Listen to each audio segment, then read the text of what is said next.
Retraite par répartition, retraite par capitalisation, retraite chapeau, tout ça c'est un peu flou. Mais heureusement, j'ai Luc qui m'a expliqué tout il y a quelques heures au téléphone. Parce que à Bureaucratieux, ils ont exactement le même problème. À Bureaucratieux, là où habite Luc, eh bien la retraite par répartition, elle est gérée par la mairie. Et il y a eu une histoire pas possible sur cette retraite. Mais il faut que je vous raconte toute l'histoire. Luc, il habite à Bureaucratieux et il travaille dans une entreprise, une industrie, qui fabrique une sauce tomate extrêmement haut de gamme. C'est une sauce tomate qui est à la fois extrêmement sombre et qui est faite par un procédé à la vapeur d'eau.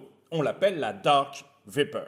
Bref, Luc travaille dans les bureaux de cette entreprise et parfois il doit passer à l'usine, c'est-à-dire directement au contact des machines pour pouvoir soit régler certaines choses, soit tout simplement faire fonctionner la machine parce qu'il manque un de ses collègues. Luc, ce matin-là, il a été dérangé par un de ses amis, Alfred. Alfred des efforts, il travaille comme comptable à Dark Vapor.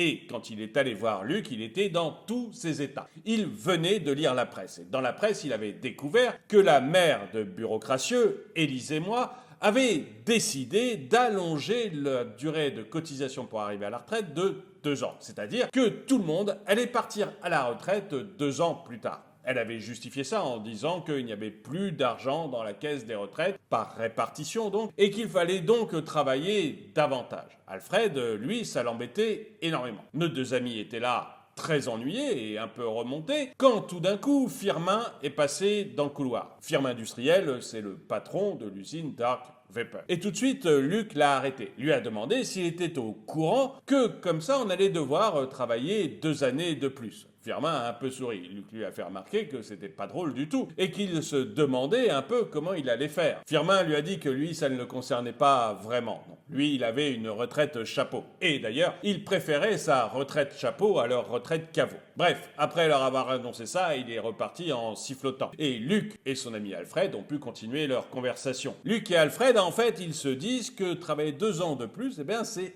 extrêmement dur parce que souvent, Luc notamment est obligé de passer dans l'usine. Et là, dans l'usine, eh ben, il est confronté à des machines qui sont bruyantes, à des machines qui sont parfois lourdes, à des machines qui font de la vapeur d'eau chaude. Et c'est une condition de travail qui est extrêmement dure. Donc il ne se voit pas faire ça jusqu'à 64 ou peut-être 65 ans. Alfred lui avoue pendant la conversation que lui, il va peut-être réussir à s'en sortir parce qu'il a économisé toute sa vie pour sa retraite et que donc il peut peut-être réussir à partir un peu plus tôt à la retraite en comptant sur ses économies pour faire le joint. Mais Luc, lui, s'aperçoit que il n'a pas du tout économisé pour sa retraite et qu'il va donc se retrouver avec un véritable problème quand ses vieux jours vont arriver. Après sa journée de travail, comme tous les vendredis soirs, Luc va au bar, le guet-apens. Bon, en fait, comme tous les soirs, mais il s'avère que là, c'était un vendredi. Donc, Luc va au guet-apens et il commence à discuter avec les habitués du bar et avec le patron. Et pendant que Gérard Mansoif leur verse des pintes, la conversation devient de plus en plus animée.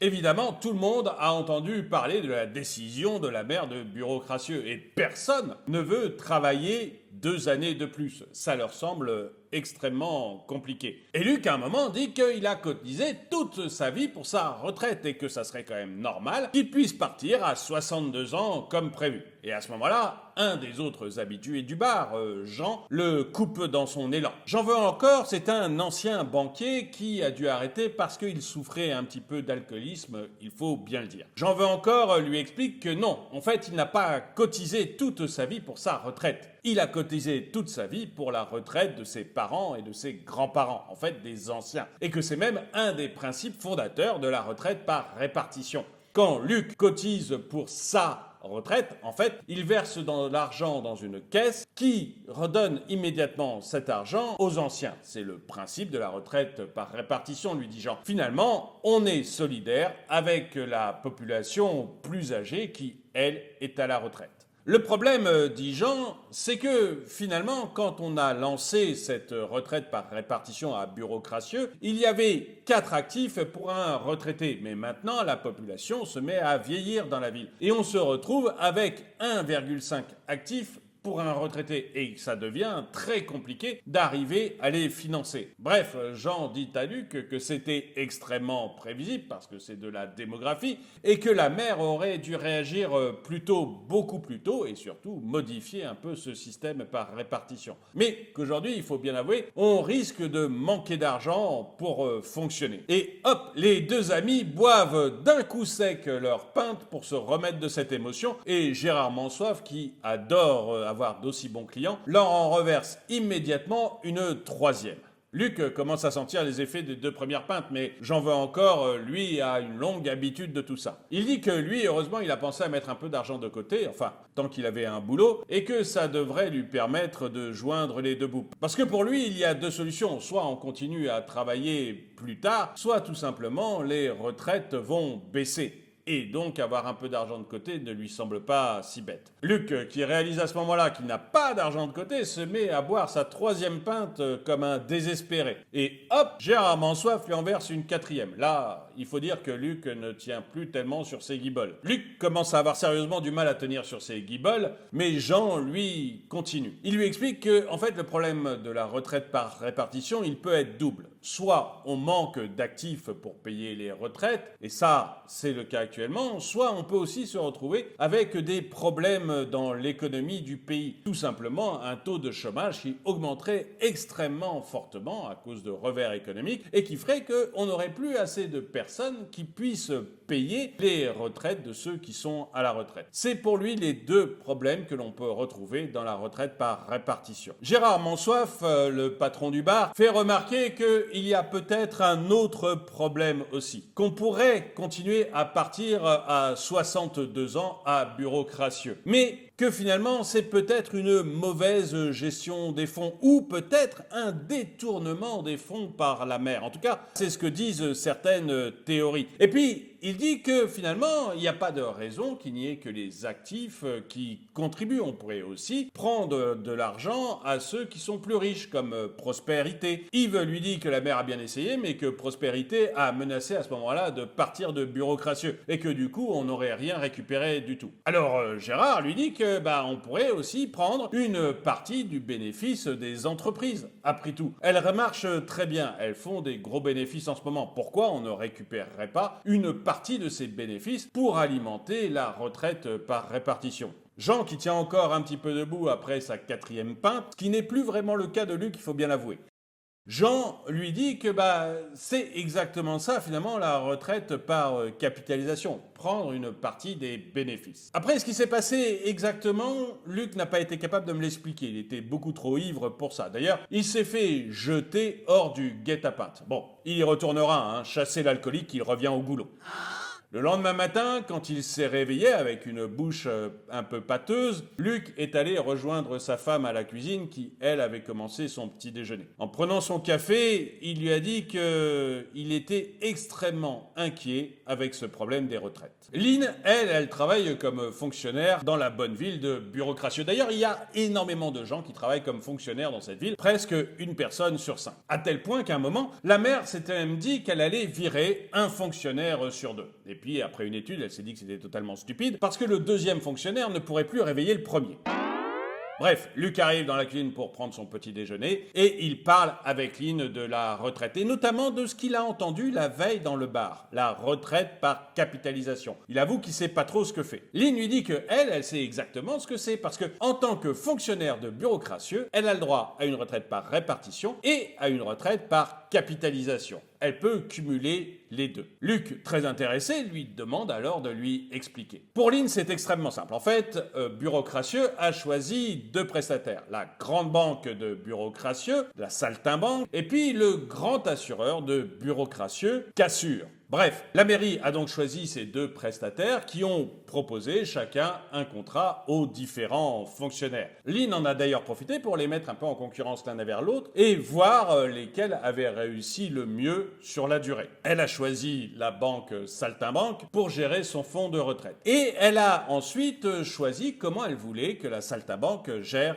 son argent. En fait, en bonne fonctionnaire, elle a décidé d'adopter un profil plutôt prudent, c'est-à-dire que la Saltimbanque achète des obligations, souvent de la ville de Bureaucratieux, avec l'argent que lui confie Lynn. Et Lynn, petit à petit, bien, elle a vu son bas de laine augmenter. Alors au début, elle a eu le choix entre mettre de l'argent régulièrement tous les mois ou mettre de temps en temps une somme. Elle a choisi les deux. Elle met 200 € tous les mois sur ce fonds, et puis quand elle a un petit peu plus d'argent, eh bien elle en rajoute. Et son fonds, elle le voit grossir petit à petit. Et elle dit que le principal avantage, c'est que c'est son argent à elle. Elle ne paye pas, comme dans la retraite par répartition, pour des gens qui sont actuellement retraités. À chaque fois qu'elle met de l'argent de côté, c'est ses sous à elle. Luc est particulièrement intéressé et il lui demande si elle sait combien elle a actuellement, parce que lui, avec sa retraite par répartition, il est bien incapable de dire combien il touchera une fois à la retraite. Lynn, elle, sait exactement ce que représente son fonds. D'ailleurs, la banque Saltimbanque lui envoie régulièrement des courriers pour la tenir au courant. Luc est assez intéressé, même s'il lui dit que lui aurait préféré un profil peut-être plus offensif pour gagner encore plus d'argent. Lynn lui dit que c'est tout à fait possible. Elle pourrait d'ailleurs transformer tous ses fonds et les faire passer d'un profil prudent à un profil beaucoup plus offensif. Mais c'est pas dans son caractère. Dans l'après-midi, Luc va faire quelques courses dans la supérette, mais il a encore dans la tête ce que lui a raconté Lynn dans la matinée. Et justement, il passe devant une agence de l'assureur Cassure. Il rentre dedans et voit à ce moment-là Célia. Célia Maff, que je préfère, travaille chez Cassure en tant qu'assureur. Et elle reçoit Luc. Luc lui dit qu'il voudrait ouvrir un plan de retraite par capitalisation. Célia, toute contente de trouver un client, lui ouvre son plan retraite. Il discute des papiers, il en signe quelques-uns, et puis vient le moment où il doit investir ses fonds. Célia lui demande si elle veut faire un seul versement ou des versements tous les mois. Luc décide de faire un versement au début. Ça tombe bien, il avait encore un petit peu d'argent sur son livret A. Il décide donc de mettre 10 000 € sur son plan d'assurance. Et puis, à ce moment-là, Célia lui demande s'il veut investir tout de manière prudente, comme l'avait fait Lynn, ou s'il veut un profil équilibré, ou s'il veut un profil dynamique, basé énormément sur les actions. Luc demande la différence. La différence, lui explique Célia, c'est que le profil prudent, ce sont des obligations principalement de la ville de Bureaucratieux, il y a très peu de risques, mais ça a une rentabilité relativement faible. On peut compter peut-être sur du 1 à 3% par an. Le profil dynamique, lui, par contre, est basé sur les actions, et en ce moment, les actions marchent très bien. L'an dernier, par exemple, le profil dynamique a fait plus 20%. Luc, en entendant ça, est absolument ravi et il décide d'investir tout son argent sur un profil très dynamique. Il se voit déjà pouvoir prendre la retraite au bout de 2 ou 3 ans. Bref, Luc signe son contrat pour une retraite par capitalisation, fait quelques courses, rentre chez lui. Et puis les jours passent. Et en milieu de semaine, tout d'un coup, c'est le krach boursier. Les actions s'effondrent. Alors, Luc, il avait bien entendu que les bourses pouvaient s'effondrer, mais jusqu'ici, il n'y avait que le docteur pendant la visite médicale qui le lui avait dit. Immédiatement, Luc va voir sur Internet où en est son fonds retraite et il voit qu'il perd de l'argent, qu'il avait 10 000 €, mais qu'il n'en a plus que 5 000 et que ça continue à descendre, presque inexorablement. Il a une peur panique. Il file chez Cassure et demande ce qui se passe, si par hasard on ne peut pas tout simplement retirer cet argent. Célia, elle, lui conseille de se calmer, de ne pas paniquer. Il n'a pas investi cet argent pour la semaine, il l'a investi en prévision de la retraite sur de longues années et les bourses fluctuent. Et effectivement, quelques mois après, les bourses ont remonté et l'argent qu'il pensait avoir perdu est finalement redevenu le même. Il a de nouveau 10 000 € sur son plan d'épargne. Et à ce moment-là, Lynn lui dit qu'il devrait peut-être réfléchir au fait de prendre un profil peut-être beaucoup plus prudent pour être tranquille, pour ne pas avoir ces sueurs froides s'il n'est pas capable de les accepter. Luc va chez son assureur, Cassure, et lui demande de changer de profil. Ce qu'il fait. Il va maintenant sur un profil équilibré qui allie à la fois des actions et des obligations, qui est moins sujet au risque mais qui lui permettra de gagner un petit peu plus. En tout cas, c'est ce que lui assure Célia. En rentrant chez lui, Luc est soulagé, et Lynn aussi d'ailleurs. En fait, ils sont contents de bénéficier des deux régimes de retraite. D'une part, la retraite par répartition, qui a ses défauts, mais qui assure au moins qu'ils toucheront quelque chose de la ville de Bureaucratieux quand ils seront à la retraite. Et d'autre part, la retraite par capitalisation qui va leur permettre finalement d'avoir un petit peu plus que le minimum qu'offre la retraite de Bureaucratieux et qui en plus leur appartient réellement. Sur cet argent de retraite par capitalisation, la ville finalement n'a pas grand chose à voir et c'est de l'argent qui leur appartient à eux. Et j'aimerais bien savoir où vous en êtes vous. Est-ce que, comme les fonctionnaires de votre pays, vous avez le droit à un régime de retraite par capitalisation en plus du régime par répartition? Est-ce que vous n'avez finalement qu'un régime par répartition ou est-ce que vous ne comptez que sur vous, sur l'argent que vous mettez de côté pour avoir une retraite décente? Dites-le moi dans les commentaires. Et le dicton du jour, qui parle dans mon dos, parle à mon cul. Merci d'avoir regardé cette vidéo, mettez-lui un pouce vers le haut, commentez-la, partagez-la. Merci à tous ceux qui soutiennent la chaîne et je vous dis à très bientôt.